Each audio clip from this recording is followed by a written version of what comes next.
The Adventures of Aladdin Kids Stories. Once upon a time, a widow had an only son whose name was Aladdin. They were very poor and lived from hand to mouth, though Aladdin did what he could to earn some pennies by picking bananas in faraway places. One day, as he was looking for wild figs in a grove some way from the town, Aladdin met a mysterious stranger.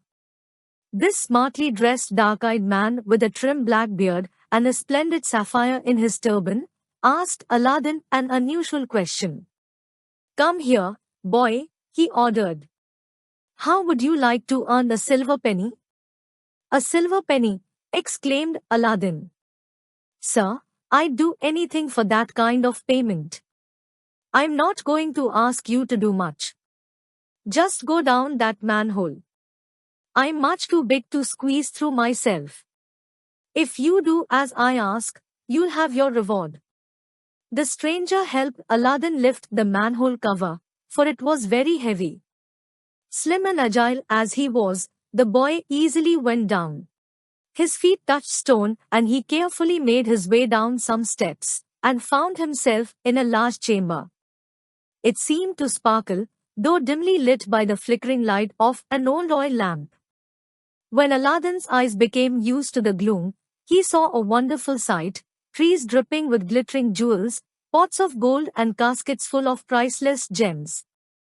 Thousands of precious objects lay scattered about.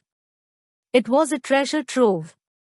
Unable to believe his eyes, Aladdin was standing dazed when he heard a shout behind him. "The lamp! Put out the flame and bring me the lamp." Surprised and suspicious, for why should the stranger, out of all such a treasure, want only an old lamp? Aladdin wondered. Perhaps he was a wizard. He decided to be on his guard. Picking up the lamp, he retraced his steps up to the entrance. "Give me the lamp," urged the wizard impatiently.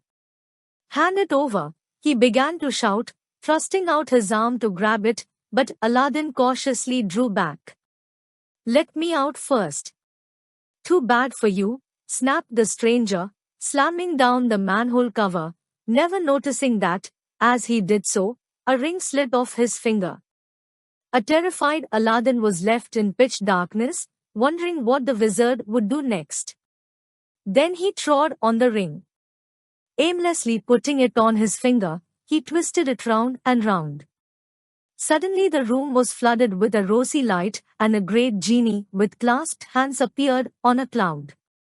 "At your command, sire," said the genie. Now astounded, Aladdin could only stammer, "I want to go home."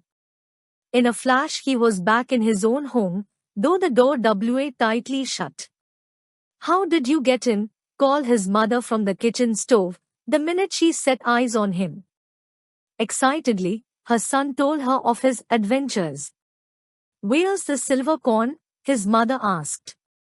Aladdin clapped a hand to his brow. For all he had brought home was the old oil lamp. "Oh, mother, I'm so sorry. This is all I've got." "Well, let's hope it works. It's so dirty," and the widow began to rub the lamp. Suddenly out shot another genie, in a cloud of smoke. "You've set me free, after centuries. I was a prisoner in the lamp, waiting to be freed by someone rubbing it. Now, I'm your obedient servant. Tell me your wishes." And the genie bowed respectfully, awaiting Aladdin's orders. The boy and his mother gaped wordlessly at this incredible apparition. Then the genie said with a hint of impatience in his voice, "I'm here at your command. Tell me what you want." "Anything you like." Aladdin gulped, then said, bring." His mother, not having yet begun to cook the dinner, went on to say, "A lovely big meal." However, when he learned why she had come, he told the widow that her son must bring proof of his power and riches. This was mostly the Chamberlain's idea, for he himself was eager to marry the beautiful black-eyed Sultan's daughter. "If Aladdin wants to marry Halima," said the Sultan, "he must send me 40 slaves tomorrow." Every slave must bring a box of precious stones, and 40 Arab warriors must escort the treasure. Aladdin's mother went sadly home. The genie of the magic lamp had already worked wonders, but nothing like this. Aladdin, however, when he heard the news, was not at all dismayed. He picked up the lamp, rubbed it harder than ever, and told the genie what he required. The genie simply clapped his hands 3 times. 40 slaves magically appeared, carrying the gemstones, together with their escort of 40 Arab warriors. When he saw all THLS the next day, the Sultan was taken aback. He never imagined such wealth could exist. Just as he was about to accept Aladdin as his daughter's bridegroom, the envious chamberlain broke in with a question. "Where WLLL they live?" he asked. The Sultan pondered for a moment, then allowing greed to get the better of HLM, he told Aladdin to build a great, splendid palace for Halima. Aladdin went straight home and, in what was once a wilderness, the genie built him a palace. The last obstacle had been overcome. The wedding took place with great celebrations, and the Sultan was especially happy at finding such a rich and powerful son-in-law. News of Aladdin's sudden fortune and wealth spread like wildfire, until one day, a strange merchant stopped beneath the palace window. "Old lamps for new," he called to the princess, standing on the balcony. Now, Aladdin had always kept his secret to himself. Only his mother knew it, and she had never told a soul. Halima, alas, had been kept in the dark. And so, now, wanting to give Aladdin a surprise as well as make a good bargain, she fetched the old oil lamp she had seen Aladdin tuck away, and gave it to the merchant in exchange for a new one. The merchant quickly began to rub it, and the genie was now at the service of the wizard, who had got his magic lamp back. In a second he whisked away all Aladdin's possessions and magically sent the palace and the princess to an unknown land. Aladdin and the Sultan were at their wits' end. Nobody knew what had happened. Only Aladdin knew it had something to do with the magic lamp. But as he wept over the lost genie of the lamp, he remembered the genie of the ring from the wizard's finger. Slipping the ring on his finger, Aladdin twisted it round and round. "Take me to the place where the wizard has hidden my wife," he ordered the genie. In a flash, he found himself inside his own palace, and peeping from behind a curtain, he saw the wizard and the princess, now his servant. "PSST. PSST, hissed Aladdin. "Aladdin. It's you? SSH, don't let him hear you. Take this powder and put it into his tea. Trust me." The powder quickly took effect, and the wizard fell into a deep sleep. Aladdin hunted for the lamp high and low, but it was nowhere to be seen. But it had to be there. How, otherwise, had the wizard moved the palace? As Aladdin gazed at his sleeping enemy, he thought of peering underneath the pillow. The lamp?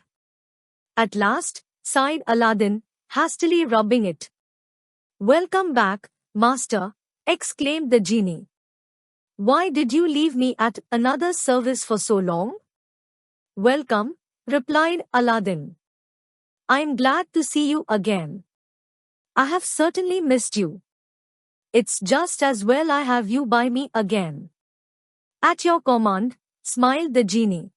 "First, put this wicked wizard in chains and take him far away where he'll never be found again."